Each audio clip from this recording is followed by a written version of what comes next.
Hello every one. അപ്പം നമ്മുടെ professional business സ്കിൽസിൽ important ആയിട്ട് റിപ്പീറ്റഡ് ആയിട്ട് വരുന്ന ക്വസ്റ്റ്യൻസും ആൻസേഴ്സാണ് നമ്മൾ ഡിസ്കസ് ചെയ്യേണ്ടായിരുന്നത്. ഓൾറെഡി നമ്മൾ കുറച്ച് വീഡിയോസ് ആദ്യം ചെയ്തിട്ടുണ്ട്, അത് കാണാത്തവരുണ്ടെങ്കിൽ കണ്ടു നോക്കുക കേട്ടോ. അപ്പം നമ്മുടെ നെക്സ്റ്റ് ഇമ്പോർട്ടൻ്റ് ആയിട്ടുള്ള 5 മാർക്ക് ക്വസ്റ്റ്യൻ ആണ് എന്താ, what are the merit of written communication. Written കമ്മ്യൂണിക്കേഷൻ്റെ മെറിറ്റ് എന്തൊക്കെയാണെന്നാണ് ചോദിച്ചിട്ടുള്ളത്. അപ്പോൾ 2 ടൈപ്പ് ഓഫ് കമ്മ്യൂണിക്കേഷൻ ഉണ്ടല്ലോ, വെർബലും ഉണ്ട് റിട്ടണും ഉണ്ട്. അപ്പോൾ ഇതിലൊരു ക്വസ്റ്റ്യൻ എന്തായാലും ഉണ്ടാവും. വെർബൽ കമ്മ്യൂണിക്കേഷൻ എന്താണെന്നും അതുപോലെ തന്നെ ഇഫക്റ്റീവ് കമ്മ്യൂണിക്കേഷനിൽ വരുന്ന 5 C's എന്താണെന്നൊക്കെ നമ്മൾ കഴിഞ്ഞ ഇതിൽ പറഞ്ഞിട്ടുണ്ടായി. ഇപ്പം നമ്മൾ നോക്കുന്നത് റിട്ടൺ കമ്മ്യൂണിക്കേഷൻ ആണ്. അപ്പോൾ റിട്ടൺ കമ്മ്യൂണിക്കേഷൻ്റെ മെറിറ്റ് അല്ലെങ്കിൽ അഡ്വാൻറ്റേജസ് എന്തൊക്കെയാണ്? പെർമനൻറ്റ് റെക്കോർഡാണ് അല്ലേ. റിട്ടൺ ആയതുകൊണ്ട് തന്നെ അത് പെർമനൻ്റ് ആയിട്ടുള്ള ഒരു റെക്കോർഡായിട്ട് എപ്പോഴും നമ്മുടെ കയ്യിലുണ്ടാവും. അതോറിറ്റേറ്റീവ് ഡോക്യുമെൻ്റ് ആണ്, അതോറിറ്റി ഉള്ളൊരു ഡോക്യുമെൻ്റ് ആണ്. അതുപോലെ തന്നെ ആ ഒരു ഡോക്യുമെൻ്റ് അല്ലെങ്കിൽ ആ റിട്ടൺ കമ്മ്യൂണിക്കേഷൻ എന്തുണ്ടായിരിക്കും, ആക്യുറസി ഉണ്ടായിരിക്കും. അതിന് നമുക്ക് ലീഗൽ ഡോക്യുമെൻ്റ് ആയിട്ട് ട്രീറ്റ് ചെയ്യാം. അതുപോലെ തന്നെ ലോങ് ഡിസ്റ്റൻസ് കമ്മ്യൂണിക്കേഷൻ ആണെങ്കിലും പോസിബിൾ ആയിരിക്കും. ഈസി അണ്ടർസ്റ്റാൻഡിങ് ആണ് അല്ലേ. നമുക്ക് ജസ്റ്റ് എന്ത് ചെയ്താൽ മതി, റിട്ടൺ ചെയ്തിട്ടുള്ളത് വായിച്ചാൽ നമുക്കത് ഈസി അണ്ടർസ്റ്റാൻഡിങ് ആണ്. അതുപോലെ തന്നെ അതോറിറ്റി എന്ത് ചെയ്യുന്നുണ്ട്, ഡെലിഗേഷൻ ചെയ്യുന്നുണ്ട്, ഡെലിഗേഷൻ ഓഫ് അതോറിറ്റി നടക്കുന്നുണ്ട്. അതുപോലെ തന്നെ ലോങ് മെസ്സേജസ് ഒക്കെ ആണെന്നുണ്ടെങ്കിൽ നമുക്കതിന് കുറച്ചുകൂടി സ്യൂട്ടബിൾ ആയിരിക്കും. അതുപോലെ തന്നെ ഡിസ്റ്റോറേഷൻസിനൊക്കെ ലെസ് പോസിബിലിറ്റി ആണുള്ളത്. അപ്പോൾ ഇത്രയൊക്കെയാണ് നമ്മുടെ റിട്ടൺ കമ്മ്യൂണിക്കേഷൻ്റെ മെറിറ്റ്സ് അല്ലെങ്കിൽ അഡ്വാൻറ്റേജസ് ആയിട്ട് പറയുന്നത്. ഇതേപോലെ തന്നെ നമ്മളോട് വേണമെന്നുണ്ടെങ്കിൽ ഡിസഡ്വാൻറ്റേജസും ചോദിക്കാം. റിട്ടൺ കമ്മ്യൂണിക്കേഷൻ എന്തുണ്ട്, ഡിസഡ്വാൻറ്റേജസ് ഉണ്ട്. അപ്പോൾ അതുകൊണ്ട് തന്നെ വേണമെങ്കിൽ മെറിറ്റ് ചോദിക്കാം, ഇല്ലെങ്കിൽ ഡിമെറിറ്റ് അല്ലെങ്കിൽ ഡിസഡ്വാൻറ്റേജസ് ചോദിക്കാം. അപ്പോൾ എന്തൊക്കെ ഡിസഡ്വാൻറ്റേജസ് ആണുള്ളത്? ടൈം കൺസ്യൂമിങ് ആണ് അല്ലേ, നല്ല രീതിയിൽ തന്നെ ടൈം എടുക്കും. അതുപോലെ തന്നെ എക്സ്പെൻസീവ് അല്ലേ, എക്സ്പെൻസീവ് ആണ്. പിന്നെ നോ സീക്രസി, അതിലെന്തുണ്ടായിരിക്കില്ല, ഒരു സീക്രസി ഉണ്ടായിരിക്കില്ല. അതുപോലെ തന്നെ ഇൻസ്റ്റൻ്റ് ആയിട്ട് നമുക്ക് ഫീഡ്ബാക്ക് കിട്ടുമോ, അപ്പം തന്നെ നമുക്ക് മറുപടി കിട്ടുമോ, ഇല്ല, നമുക്ക് ഫീഡ്ബാക്ക് അപ്പം തന്നെ കിട്ടില്ല. അതുപോലെ തന്നെ ലെക്സ് ഫ്ലെക്സിബിൾ ആണ്, അതായത് ഫ്ലെക്സിബിലിറ്റി കുറവായിരിക്കും, പേഴ്സണൽ ടച്ച് കുറവായിരിക്കും. അതുപോലെ തന്നെ ഇല്ലിറ്ററേറ്റ് ആയിട്ടുള്ള പീപ്പിളിന് അത്ര സ്യൂട്ടബിൾ ആയിരിക്കില്ല, കാരണം അവർക്ക് വായിക്കാൻ അറിയണമെന്നില്ല. അപ്പോൾ അതുകൊണ്ട് തന്നെ സ്യൂട്ടബിൾ ഫോർ ലിറ്ററേറ്റ് പീപ്പിളാണ്. അൺലിറ്ററേറ്റ് ആയിട്ടുള്ള അല്ലെങ്കിൽ ഇല്ലിറ്ററേറ്റ് ആയിട്ടുള്ള പീപ്പിളിന് എന്തല്ല, സ്യൂട്ടബിൾ അല്ല എന്നാണ് പറയുന്നത്. അപ്പോൾ ഇത്രയും മെറിറ്റും ഡിമെറിറ്റും ആണ് എന്തിനുള്ളത്, റിട്ടൺ കമ്മ്യൂണിക്കേഷനുള്ളത്. ഓക്കെ അല്ലേ, ക്ലിയർ അല്ലേ? ഇനി അടുത്ത ക്വസ്റ്റ്യൻ എന്താ, what does email etiquette explain the dos and don'ts of email communication. എന്താണ് ഇമെയിൽ എറ്റിക്വറ്റ്, അതുപോലെ തന്നെ ഒരു ഇമെയിൽ കമ്മ്യൂണിക്കേഷനിൽ നമ്മൾ ചെയ്യേണ്ട കാര്യങ്ങളും ചെയ്യാൻ പാടില്ലാത്ത കാര്യങ്ങളും എന്തൊക്കെയാണെന്നാണ് ചോദിച്ചിട്ടുള്ളത്. ഇമെയിൽ എറ്റിക്വറ്റ് എന്ന് പറഞ്ഞു കഴിഞ്ഞാൽ എന്താണ്, അതായത് നമ്മുടെ ഇമെയിൽ കമ്മ്യൂണിക്കേഷനുള്ള ഒരു കോഡ് ഓഫ് കണ്ടൻറ്റ് ആണ് എന്തെന്ന് പറയുന്നത്, ഇമെയിൽ എറ്റിക്വറ്റ് എന്ന് പറയുന്നത്. പ്രൊഫഷണൽസ് എന്ത് ഫോളോ ചെയ്യണം, ഒരു ഇമെയിൽ കമ്മ്യൂണിക്കേഷൻ നടത്തുമ്പോൾ ഈ പറയുന്ന ഇമെയിൽ എറ്റിക്വറ്റ് വെച്ചിട്ടായിരിക്കണം എന്ത് ചെയ്യേണ്ടത്, ആ ഒരു കമ്മ്യൂണിക്കേഷൻ നടത്തേണ്ടത് എന്നാണ് പറയുന്നത്. അതായത് എന്തൊക്കെയാണ് ഈ ഒരു ഇമെയിൽ കമ്മ്യൂണിക്കേഷനിൽ നമ്മൾ ചെയ്യേണ്ട കാര്യങ്ങൾ, ചെയ്യേണ്ടാത്ത കാര്യങ്ങൾ എന്ന് പറയുന്ന ആ ഒരു കോഡ് ഓഫ് കണ്ടൻറ്റ് ആണ് എന്തെന്ന് പറയുന്നത്, ഇമെയിൽ എറ്റിക്വറ്റ് എന്ന് പറയുന്നത്. ഇനി ഒരു ഇമെയിൽ കമ്മ്യൂണിക്കേഷൻ നടത്തുമ്പോൾ നമ്മൾ ചെയ്യേണ്ട ഡൂസ് എന്തൊക്കെയാണ്? ഫസ്റ്റ് നമ്മൾ എന്ത് ചെയ്യണം, നമ്മൾ ആർക്കാണോ ഇമെയിൽ അയക്കുന്നത് ആ റെസിപ്പൻ്റെ ഇമെയിൽ അഡ്രസ്സ് നമ്മൾ ഡബിൾ ചെക്ക് ചെയ്യണം, വീണ്ടും റീചെക്ക് ചെയ്യണം എന്നാണ് പറയുന്നത്. ഓക്കെ അല്ലേ? അതുപോലെ തന്നെ നമ്മൾ സെൻഡ് ബട്ടൺ അമർത്തുന്നതിന് മുന്നേ നമ്മൾ എന്ത് ചെയ്യണം, നമ്മുടെ ആ ഒരു ഇമെയിൽ നമ്മൾ പ്രിപ്പയർ ചെയ്തിരിക്കുന്ന ഇമെയിൽ നമ്മൾ വീണ്ടും പ്രൂഫ് റീഡ് ചെയ്യണം എന്ന് പറയുന്നുണ്ട്. അതുപോലെ തന്നെ വലിയ ലാർജ് പാരഗ്രാഫ്, അതായത് നമുക്ക് വായിക്കാൻ തോന്നണം അല്ലേ ആ ഒരു ഇമെയിൽ കണ്ട.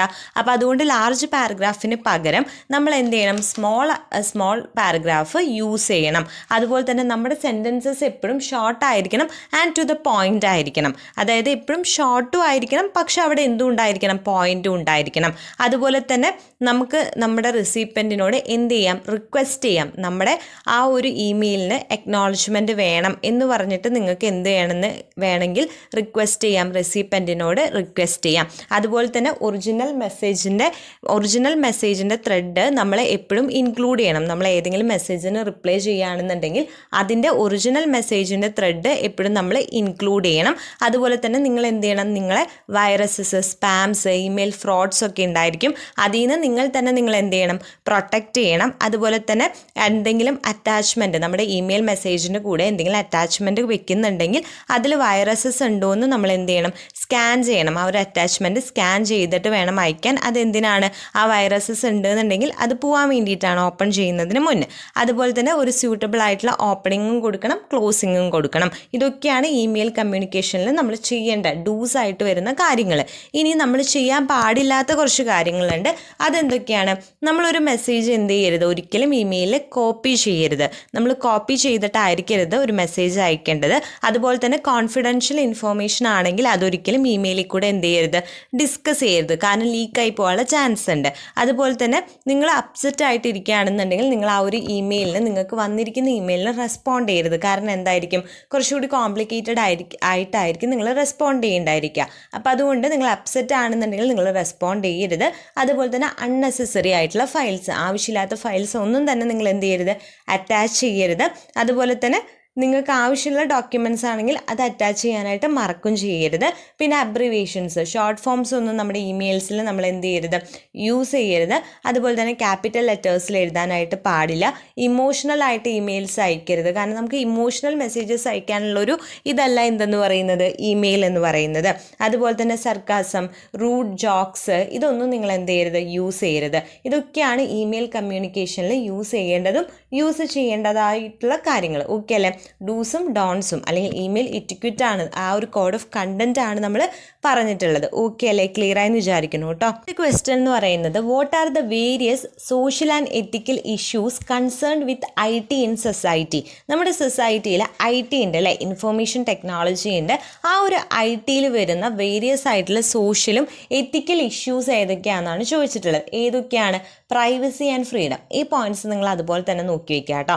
പ്രൈവസി ആൻഡ് ഫ്രീഡം, അതുപോലെ തന്നെ ഇൻ്റർനെറ്റും പ്രൈവസിയും, പിന്നെ ഇൻഫോർമേഷൻ സിസ്റ്റവും ഇൻ്റലക്ച്വൽ പ്രോപ്പർട്ടിയും, പിന്നെ അക്കൗണ്ടബിലിറ്റി, ലയബിലിറ്റി, കൺട്രോള്, അതുപോലെ തന്നെ നമ്മൾ യൂസ് ചെയ്യുന്ന ആ ഒരു ടൈമിൻ്റെ ക്വാളിറ്റി, പിന്നെ നമുക്ക് വരുന്ന ഹെൽത്ത് പ്രോബ്ലംസ്, IT ഇതിൽ വരുന്ന ഹെൽത്ത് പ്രോബ്ലംസ്, പിന്നെ ഒരുപാട് കമ്പ്യൂട്ടർ ക്രൈംസ്, പിന്നെ കമ്പ്യൂട്ടർ അബ്യൂസ് വരുന്നുണ്ട്, security of information, system quality and related issues. ഇതൊക്കെയാണ് നമ്മുടെ ITയിൽ വരേണ്ട സോഷ്യൽ ആൻഡ് എത്തിക്കൽ ഇഷ്യൂസ് എന്ന് പറയുന്നത്. പ്രൈവസി കൊടുക്കണം, ഫ്രീഡം കൊടുക്കണം, അതുപോലെ തന്നെ ഇൻ്റർനെറ്റ് പ്രൈവസി വേണം, ഇൻഫോർമേഷൻ സിസ്റ്റവും ഇൻ്റലക്ച്വൽ പ്രോപ്പർട്ടി ഉണ്ടായിരിക്കണം, അക്കൗണ്ടബിലിറ്റി, ലയബിലിറ്റി ആൻഡ് കൺട്രോൾ ഉണ്ടായിരിക്കണം, ടൈം ക്വാളിറ്റി ഉണ്ടായിരിക്കണം, ഹെൽത്ത് പ്രോബ്ലംസിന് ഇത് കൊടുക്കണം, കമ്പ്യൂട്ടർ ക്രൈം, കമ്പ്യൂട്ടർ അബ്യൂസ് ഒന്നും പാടില്ല, സെക്യൂരിറ്റി ഓഫ് ഇൻഫോർമേഷൻ, നമ്മൾ യൂസ് ചെയ്യുന്ന ഇൻഫോർമേഷൻ സെക്യൂരിറ്റി ഉണ്ടായിരിക്കണം, system quality and related issues. ഇതൊക്കെയാണ് കേട്ടോ various social and ethical issues in IT with IT in society എന്ന് പറയുന്നത്. ഓക്കെ അല്ലേ? ക്ലിയർ അല്ലേ? അടുത്ത ക്വസ്റ്റ്യൻ എന്ന് പറയുന്നത്, what do you mean by